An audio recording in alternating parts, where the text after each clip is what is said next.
Somebody else, over here.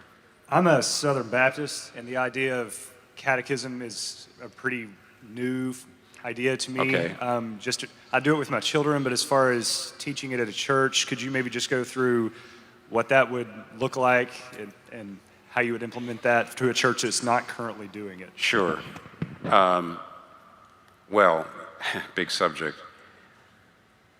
If you anybody who's done a little study of church history realizes that everybody wrote their own catechism.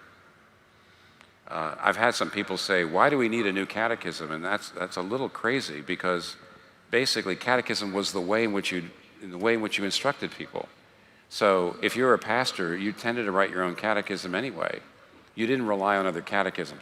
Actually, Heidelberg, Westminster, those are great catechisms, and you can't ignore them. They're too good and they're too time tested. But there's really no reason why you couldn't write your own. What's great about it is catechisms, unlike modern, modern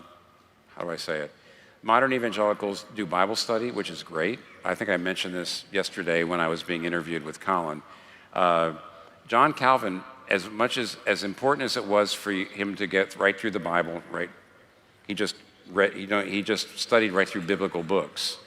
But he wrote the Institutes, which was originally essentially a catechism, in which he was summarizing Christian doctrine. So all I'm saying is that you've got to find, there are two things. I'm glad you asked the question about catechism. Two things is you've got to find a way. If you want to adopt somebody else's catechism, great. If you want to write your own, maybe better in some ways, where you are summarizing the body of Christian doctrine. Make sure you hit doctrine, like Apostles' Creed or whatever. Make sure you hit piety, Lord's Prayer, or whatever. Make sure you hit ethics, which is 10 Commandments, Sermon on the Mount, or whatever. And you hit church. What does it mean to be in the church? What is the church about? And those four things. And make sure you immerse people in that. Have something for little kids, have something for teenagers, have something for adults.